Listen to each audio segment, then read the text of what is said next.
ஏய், என் பெரிய தங்கத்தை பார்க்க வந்துட்டு என்ன எல்லாம் மூஞ்சி தூக்கி வச்சுட்டு நின்னுட்டு இருக்கீங்க? அம்மா, அண்ணனுக்கு கோர்ட்ல கேஸ் நடக்க போதுமா? ஆதி என்ன வேற எவிடன்ஸ்ல கலெக்ட் பண்ணானா என்னன்னு தெரியல, பயமா இருக்குமா? எதுக்கு எதுக்கு பயப்படணும்? அத்தை, என்ன பேசிட்டு இருக்கீங்க? அவருக்கு ஆயுள் தண்டனை கொடுக்கறதா சொல்லிட்டு இருக்காங்க. உங்களுக்கு பயமாவே இல்லையா? அவனுக்கு தண்டனை எல்லாம் ஒண்ணும் கிடைக்காது. நீ வேணும்னா பாரு, ஜட்ஜு கண்டிப்பா என் பிள்ளைய ரிலீஸ் பண்ணி அனுப்பிடுவாரு. அம்மா, அப்பையில இருந்து ரொம்ப கான்ஃபிடென்ட்டா பேசுறீங்க. கொஞ்சம் கூட பயமே இல்ல உங்களுக்கு? உங்களுக்கு ஏதாவது உண்மை தெரியுமாமா? எனக்கெல்லாம் ஒரு உண்மையும் தெரியாது. ஆனா நான் கும்பிடுற சாமியும் என் புருஷனும் கண்டிப்பா கைவிட மாட்டாரு. அவர் மேல இருந்து எல்லாத்தையும் பார்த்துக்கிட்டு தான் இருக்காரு. கண்டிப்பா என் பெரிய தங்கத்துக்கு எந்த ஒரு பிரச்சனையும் வர விட மாட்டாரு. என் பிள்ளைங்க எல்லாரையும் காப்பாத்துறது, நம்ம குடும்பத்தை காப்பாத்துறது என் புருஷன் மட்டும்தான். அந்த நம்பிக்கை எனக்கு இருக்கு. வெறும் நம்பிக்கையை மட்டும் வச்சு ஒண்ணும் பண்ண முடியாது. நானே இங்க பயத்துல இருக்கேன். இவங்க என்னென்னமோ சொல்லிட்டு இருக்காங்க. அண்ணி, அண்ணா 2 பேருமே வராங்க.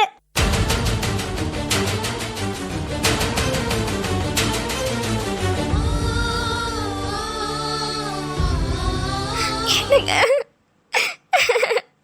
வேதா, அழாத.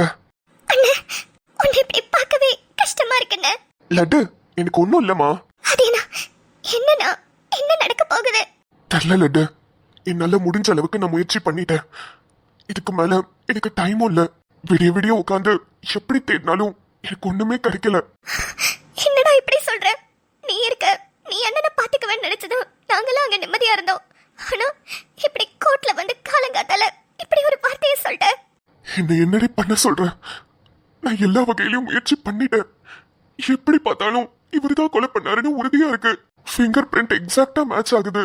அதுக்கும் மேல எவிடன்ஸ் இன்னும் ஸ்ட்ராங்கா இருக்கிறதுக்கு இவரே ஒத்துக்கிறாரு நான் தான் பண்ணேன்னு. இதுக்கு மேல கோர்ட்ல மட்டும் என்ன பண்ணுவாங்க? அப்ப என்ன சொல்ல வர? என் பிள்ளைக்கு ஆயுள் தண்டனை கிடைக்கும்னு சொல்ல வரியா? மா, நான் எல்லா வகையிலும் முயற்சி பண்ணிட்டேமா.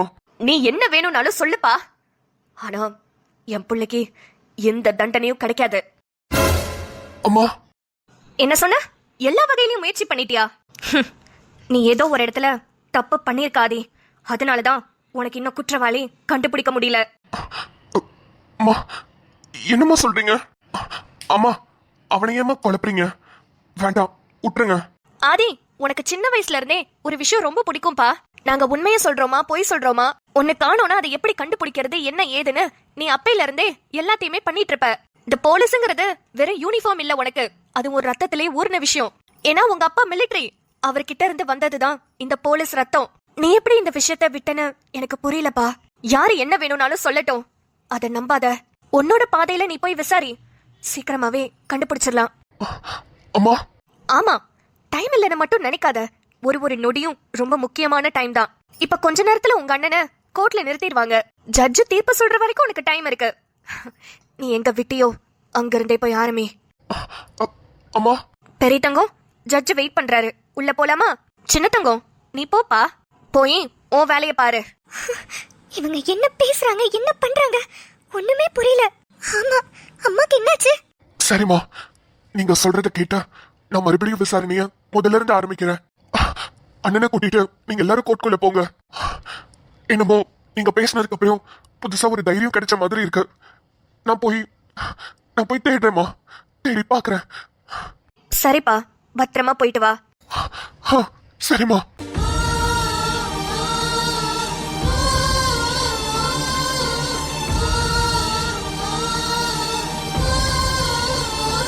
பெரிய தங்கம், உள்ள போலாமா? அம்மா. வாப்பா, உள்ள போலாம். எல்லாரும் என்ன நின்னு வேடிக்கை பார்த்துட்டு இருக்கீங்க? உள்ள வாங்க. என் சின்ன தங்கம் சீக்கிரமா வந்துருவான். சரிங்கம்மா.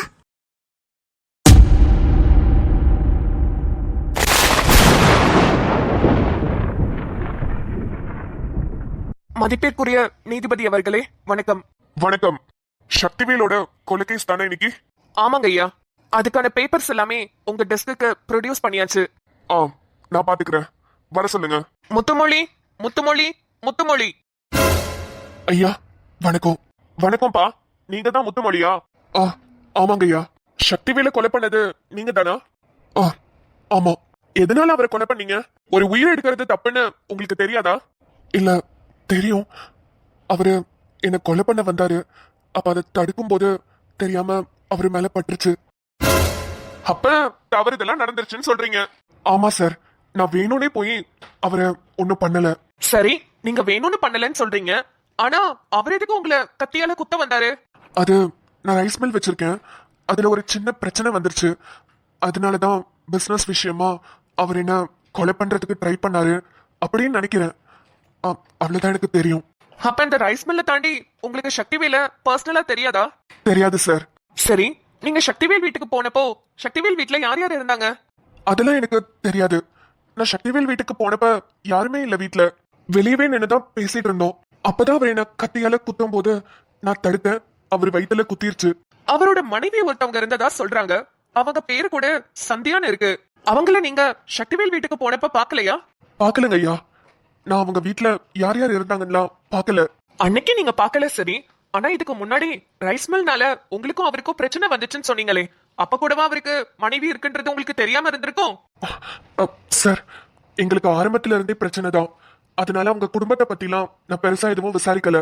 எனக்கு அதுக்கான அவசியமும் வரல சார். அதனால அவர் குடும்ப பத்திலாம் எனக்கு தெரியாது. நீதிபதி ஐயா அவர்களே, இந்த கேஸ்ல இன்னொருத்தர் விசாரிக்கிறதுக்கு நீங்க அனுமதி தரணும். Permission granted. மிஸ்டர் ஜெகன், மேல வாங்க. நீங்க தானே சக்திவேலோட ஃப்ரெண்டு? ஆமா சார். இங்க நிக்கிறாரே முத்துமொழி, இவரு தான் சக்திவேல கொலை பண்ணிருக்காரு. அப்படியா? நீங்க இவரை பார்த்தது இல்லையா? இல்ல சார், நான் இதான் ஃபர்ஸ்ட் டைம் பாக்குறேன். உங்ககிட்ட சக்திவேல் முத்துமொழியை பத்தி எதுவுமே சொன்னது இல்லையா? ஆஹா, சொன்னதில்ல சார். இந்த பேரையும் நான் இப்பதான் முத வாட்டி கேள்விப்படுறேன், இவரையும் நான் இப்பதான் முத வாட்டி பாக்குறேன். அப்ப இதுக்கு முன்னாடி சக்திவேல் உங்ககிட்ட ரைஸ் மில் பிரச்சனையை பத்தி எதுவும் பேசியிருக்காரா? ரைஸ் மில்லா? இல்ல சார், அந்த மாதிரி எந்த பிரச்சனையை பத்தியும் பேசினது இல்ல. ஆனா சக்திவேலுக்கு நீங்க எப்படிப்பட்ட ஃப்ரெண்டு? சார், அவனும் நானும் சின்ன வயசுல இருந்தே ஃப்ரெண்ட்ஸ் தான். சக்திவேலோட அப்பா சக்திவேலுக்கு ஒரு 6-7 வயசு இருக்கும் போதே இறந்துட்டாரு. அதுக்கப்புறத்துல இருந்து நானும் அவனும் ரொம்ப க்ளோஸ் ஃப்ரெண்ட்ஸ். என்கிட்ட எதையுமே மறைக்க மாட்டான். என் கூடவே தான் சார் எப்போதுமே இருப்பான். உங்க கூடவே தான் எப்போதும் இருப்பாருன்னு சொல்றீங்க, ஆனா முத்துமொழியை பத்தி தெரியலன்னு சொல்றீங்க. சார், சத்தியமா சொல்றேன், இவர் யாரு, இவர் எப்படி இங்க வந்தாரு, இவர் பேரு எதுவுமே எனக்கு தெரியாது சார். என்கிட்ட சக்திவேல் இதை பத்தி சொன்னதே இல்ல. சரி, அதை விடுங்க. சக்திவேலுக்கு எப்படி கல்யாணம் ஆச்சு அதை சொல்லுங்க. சார், சக்திவேலும் சந்தியாவும் 2 பேரும் ஒருத்தருக்கு ஒருத்தர் லவ் பண்ணாங்க. அது சந்தியா வீட்டுக்கு பிடிக்கல சார். அதனால சந்தியா சக்திவேல் கூட தனியா வந்துட்டாங்க. அப்புறம் சந்தியா அங்க இருந்தது யாருக்குமே தெரியாது. ஏன்னா கொஞ்ச நாளைக்கு அவங்க இங்க இருக்கிறது தெரியக்கூடாதுன்னு சக்திவேல் மறைச்சுதான் வச்சிருந்தான். அன்னைக்கு சக்திவேல் இறந்துட்டான்னு சொல்லி வந்து பாக்குறப்ப சந்தியாவை அங்க காணோம். நாங்களும் தேடினோம், அப்புறம் அவங்க கிடைக்கல. சரின்னு விட்டுட்டோம். நாங்க நினைச்சோம் சந்தியாவோட அப்பா தான் ஆளுங்களை வச்சு சக்திவேலை கொலை பண்ணிட்டாருன்னு. ஆனா இவர் எப்படி இதுல வந்தாருன்னு தான் எங்களுக்கு தெரியல. ஓ சரி, ஓகே, நீங்க போய் உட்காரலாம். Thank you sir. கணம் நீதிபதி அவர்களே, விசாரிக்க வேண்டிய எல்லாரையுமே விசாரிச்சாச்சு. சக்திவேல முத்துமொழி தான் கொலை பண்ணாருன்றதுக்கான ஆதாரம் இந்த ஃபிங்கர் பிரிண்ட். அவரோட ஃபிங்கர் பிரிண்ட் இந்த கத்தியோட நல்லாவே மேட்ச் ஆகுது நீதிபதி அவர்களே. கிரிமினலும் அந்த தப்ப ஒத்துக்கிட்டாரு, நான் தான் கொலை பண்ணேன்னு சொல்லிட்டாரு. இதுக்கு மேலேயும் தாமதிக்காமல் அவருக்கான தண்டனை கொடுக்குமாறு தாழ்மையுடன் கேட்டுக்கொள்கிறேன்.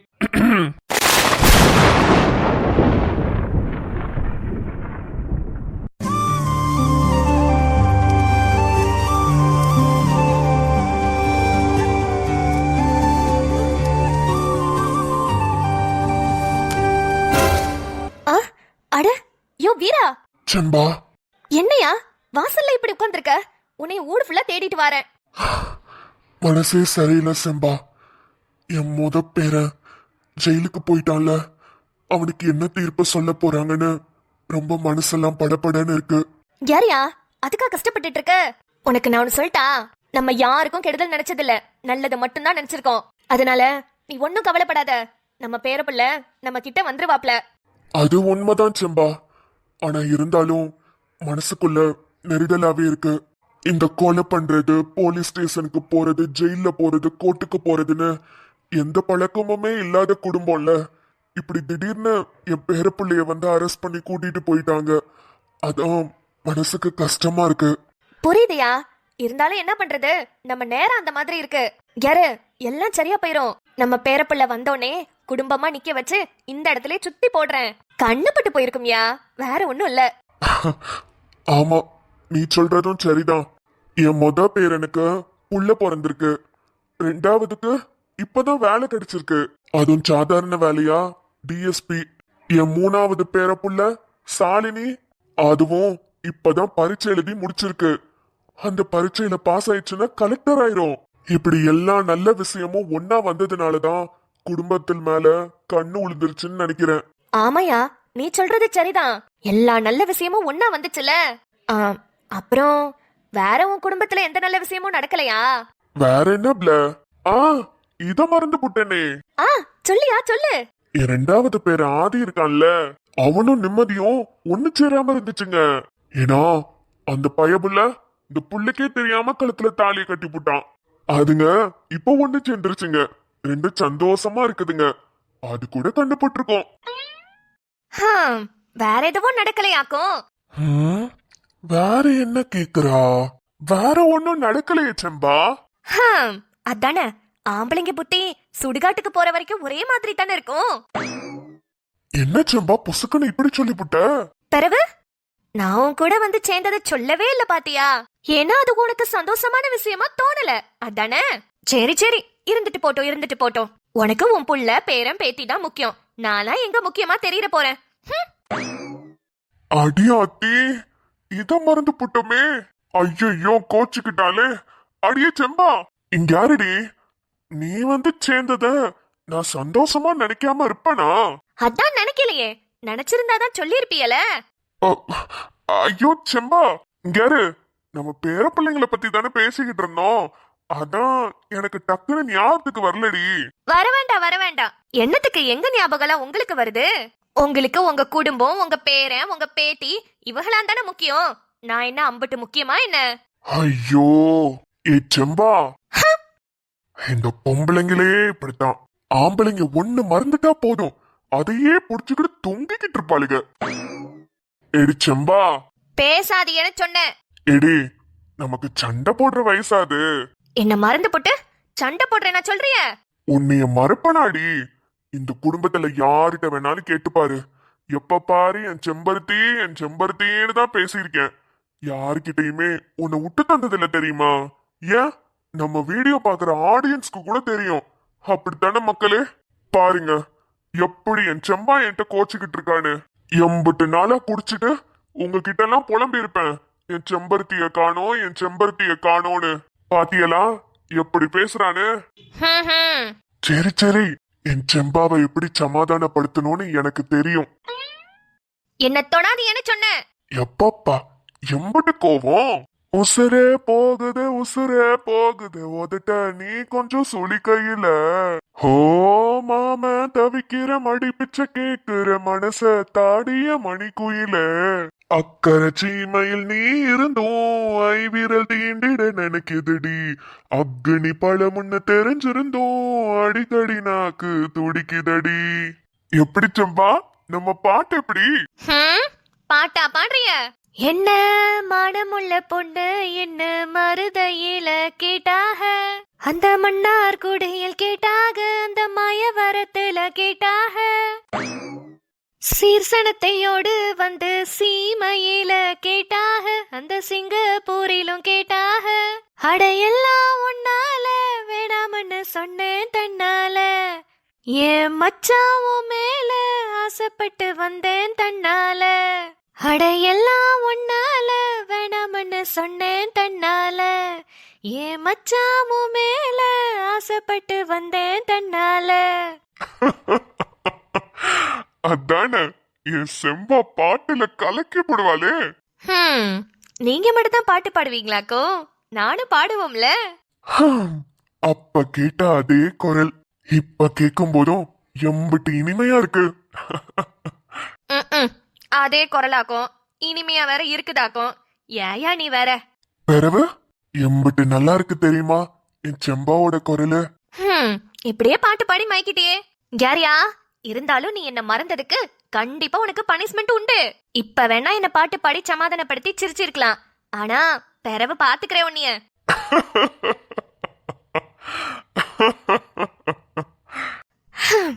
இதே மாதிரியே போதும், சிரிச்சிட்டு சந்தோஷமா இருயா. இப்படி பாக்குறதுக்கு தானே எனக்கும் ஆசையா இருக்குது. யாரு நம்ம புள்ள முத்துமொழிக்கு ஒன்னும் ஆவாது. புள்ள சீக்கிரமாவே நம்ம கூட வந்து சேர்ந்துரும். நீ ஒன்னும் கவலைப்படாத. சரி, நீ மத்தியானமும் கொஞ்சம் தான் சாப்பிட்ட. பசிக்குதா? காப்பி கொண்டாட்டா? செம்பா, நான் மத்தியானம் கொஞ்சமா சாப்பிட்டேன்னு நீயும் சாப்பிடாம தானே இருந்த. அப், இல்லையே நான்லாம் நல்லா சாப்பிட்டனே. பொய் சொல்லாத. உன் தட்டை நானும் தான் பார்த்தேன். 2 வாய் கூட நீ வச்சுக்கல. நான் எந்திரிச்சிட்டேன்னு நீயும் எந்திரிச்சிட்ட பார்த்தேன். பாத்துட்டியா? ஆமா, 2 பேருக்கும் சேர்த்து போட்டே காப்பி கொண்டா. இப்படியே உட்காந்து குடிப்போம். நீ சொன்ன மாதிரி என் பேர புள்ள சீக்கிரமாவே வந்துருவான். ஆமாயா, அதத்தான் நானும் சொல்றேன். ம், கொண்டு வா. அப்பாடி, எப்படியோ மனுஷன் சிரிச்சு புட்டாரு. செம்பா, என்னையா? என்ன சிரிக்க வைக்கிறதுக்கு தானே கோச்சுக்கிட்ட மாதிரி நடிச்ச. கண்டுபிடிச்சிட்டியா? பிறகு என் செம்பாவாது என்கிட்ட கோச்சுக்கிறதாவது, அதுவும் இந்த விஷயத்துக்கு. உனக்கே தெரியும்ல எனக்கு நீனா உசுருன்னு. அப்படி இருந்தும் நீ கோச்சுக்கிட்டீல, அப்பவே எனக்கு புரிஞ்சிச்சு. ஆமையா, நீ சோகமாவே உட்காந்துருந்தியா? நம்ம வயசுக்கு நம்ம சாப்பிடாம சோறு தண்ணி திங்காம சோகமா உட்காந்துருந்தா நம்மள பிள்ளைங்க பாத்துக்கிட்டு இருக்குமா? அதுங்களுக்கு 1008 சோழி இருக்குதுல்ல, அதுங்க அதை போய் பாத்துக்கிட்டோம். நம்ம நம்ம உடம்ப பத்திரமா பாத்துக்குவோம். நம்ம எப்போதும் பிள்ளைங்களுக்கு சந்தோஷத்தை மட்டும்தான் கொடுக்கணும். பிள்ளைகளுக்கு பாரமா இருக்க கூடாதியா?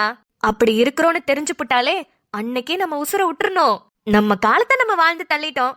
இப்ப புள்ளைய அதுங்க புள்ளைய வளர்க்குற அளவுக்கு வாழாயிடுச்சுங்க. அதுங்க வாழணும்ல.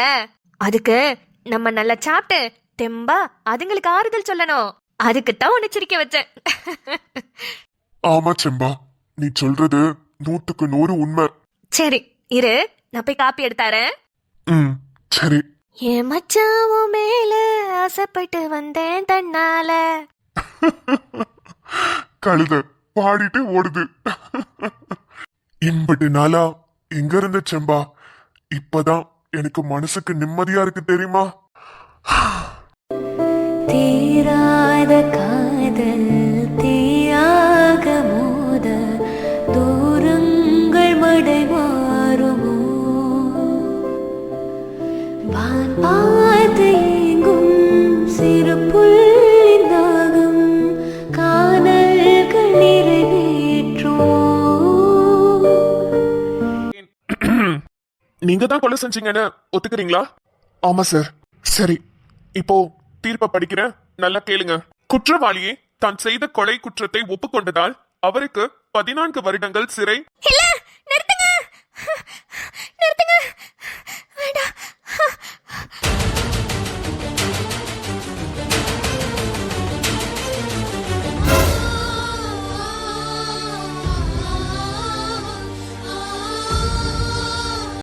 டடான்! அடடடடடா, தாத்தாவும் பாட்டியும் ஒரே லவ்ஸ் தான் போங்க. தாத்தா, ஜாலியா இருக்கீங்க. என்ன பண்றது தாத்தா, எங்களுக்கும் உங்களை மாதிரி ஜாலியா வாழணும்னு ஆசையா தான் இருக்கு. நிறைய பேருக்கு கொடுத்து வைக்கிறது இல்ல, நிறைய பேருக்கு கொடுத்து வச்சிருக்கு. பரவாயில்ல பரவாயில்ல, நீங்க நல்லா என்ஜாய் பண்ணுங்க. அப்புறம் நம்ம கதைக்கு வருவோம். எப்போதும் போல கடைசியில நிறுத்துங்க அப்படின்னு யாரோ வந்து சொன்னாங்க. அது யாரு, என்ன சொல்ல வந்தாங்கன்றதெல்லாம் நாளைக்கு எபிசோட்ல பொறுத்திருந்ததா பாக்கணும். தட்மின் எப்படி விளையாடுறாங்க பாத்தீங்களா? ஓகே ஓகே, ட்விஸ்ட்னா எல்லாத்தையும் வெயிட் பண்ணி தானே ஆகணும். பாப்போம் பாப்போம். அப்புறம் ஆதியோட அம்மா ஆதிய ஏதோ ஒரு க்ளூ கிடைக்கும் நீ போய் பாருன்னு அனுப்பி விட்டாங்க. ஆதி என்ன பண்றாருன்னு நாளைக்கு எபிசோட்ல பொறுத்திருந்து பார்க்கலாம். ஓகே மக்களே, நம்ம வீட்ல இன்னைக்கு கொண்டக்கடலை உருளைக்கிழங்கு போட்டு குருமா குழம்பு, கூடவே வாழைத்தண்டு பொரியல். நீங்க எல்லாரும் என்ன சமைச்சீங்கன்னு சாப்பிட்டீங்கன்றத மறக்காம கமெண்ட்ஸ் சொல்லுங்க.